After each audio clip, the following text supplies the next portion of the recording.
Star Times.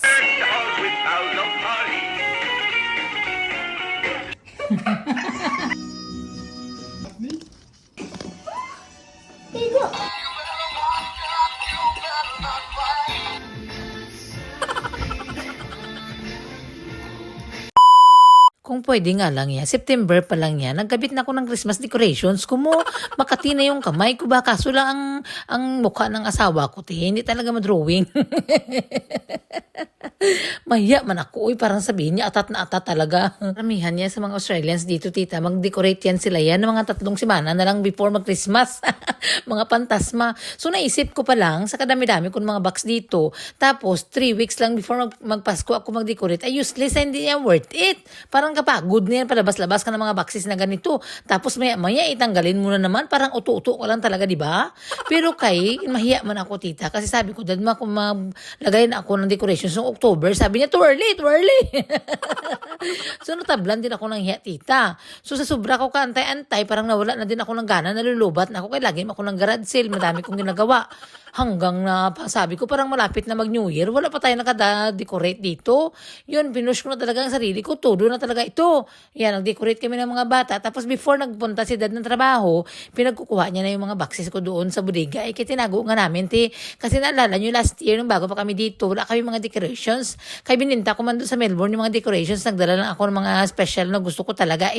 Sus, pagkatapos ng Christmas dito, tita, doon, nagbumbada na yung mga special. Wait lang, madance ko, anay. Barato na yan, tita, pagkatapos ng Pasko, yung mga decorations dito, at $1.50 na lang.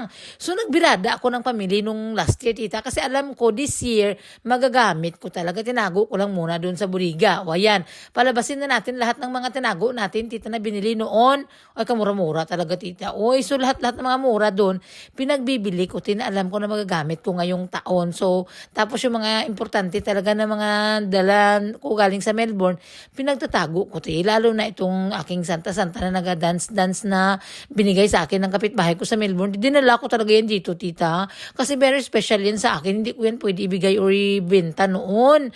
Tapos yung mga stuffed toys ng mga bata na bigay ni grandpa galing sa Melbourne, dinala din namin yan. So, itong lahat ng mga pinamili ko, tita, tag 50 cents lang ito. Yan. Tapos mga ganito, pinagbibili ko na din. Tingnan mo, $1 lang yan. Ganda-ganda yung mga tela niya, tita. O, di ba nainggit ka? O, sabihin na natin na maganda talaga ang buhay dito sa abroad, no? Mas madali lang lahat, marami mga regalo, mga pagkain, ganyan. Pero iba pa din talaga ang Pasko sa Pinas. Dito the maximum higher level talaga, ganun, ganun. Paglabas mo pa lang ng dalan, mapaamoy mo na at makita mo na yung mga smile ng mga tao. Kahit medyo mahirap ang buhay, pero makita mo talaga yung mga happiness ba? Ewan ko na lang, baga siguro dahil Pilipino lang tayo, no? Alam na natin kung paano i-celebrate yung Pasko. Matagal yung waiting moment mo bala, yung excitement mo, ganun talaga yung mga reunion, mga party, tapos mga Sharon yan, iba talaga, tita. Dito parang simple lang, bongga man din, pero yung, kumbaga kung i-rate natin 1 to 10, mga 1 to 3, 1 to 4, ganyan. Pero sa Pilipinas, 1 to 20 talaga, tita, bongga talaga. Kaso nga lang, hindi kami pwede umuwi ngayon na naman, lagi na lang ganyan. Kasi nga for some reason, family reasons, blah blah blah, ganyan. Isa din siguro sa mga reasons na kung bakit masaya talaga ang Pilipinas ay yung closest ng family ba when it comes to celebrations ng mga Pasko, ganyan. Yung talagang makita mo yung mga happiness ng every family, yung kahit magkaaway, minsan nag-smile, the most happiest time of the year talaga yung Pasko, tita. So yung ewan ko na lang. Basta siguro kasi namimiss ko lang din ang Pilipinas. Gusto ko din umuwi, no? So, dito ko na lang siya pinapaupok sa aming Christmas decorations. So, nag-attempt na si ate na ilagay na yung star, tita. At saka si daddy, hindi din talaga nila kaya. Ako lang talaga nakapatindog niyan. Ako lang talagang inintay. So, itong aming deer, naka-special man siya last year, tita. Buti nirada ako. May 3 kami ngayon eh. Yung decorations namin, mga ilang araw namin yan ginawa. Hindi na namin natapos ng isang araw. Kasi nga, busy nga ako, napapagod din ako. Tsaka yung mga katulong ko dito, tutulong ng kunti, alis na naman, uukay-ukayin lang nila. Tapos hindi na naman. So, second day na ito ng decorations natin, no? O naglagay kami din ng mga decorations natin sa labas kasi nakabili din tayo ng mga ganyan. So, si Inday Astrid na ang ang bahala sa mga tusok-tusok na ganyan, tita. Tapos, sa gabi na, pinalabas na namin yung aming mga kabayo. Kabayo. Kanding. Oh, ano ba yan? Dear, sorry naman. Joke lang. So, ito na tita, ito na yung moment na ipalabas na namin yung mga kanding namin. Kaya lagay na namin dun sa decorations namin sa front. Oh, joke lang, dear pala. Balik-balik yarn. So, nung nag-sale, gusto-gusto ko talaga ito bilhin. Kaso nga dyan, mahal, di ba? Boy, nintay ko talaga na matapos ang Pasko hanggang nag-New Year. Babrato na siya. Nagbili ako ng 3. So, ito na yung ating finished product. Not so really finished, tita, no? Kasi at least naman kahit paano, okay na siya. Kaya may party tayo that time na magpunta yung mga friends natin. So, dali ko na lang din para parang presentable naman na pag dumating sila, okay na yung ating bahay. May Pasko na tayo. Yan.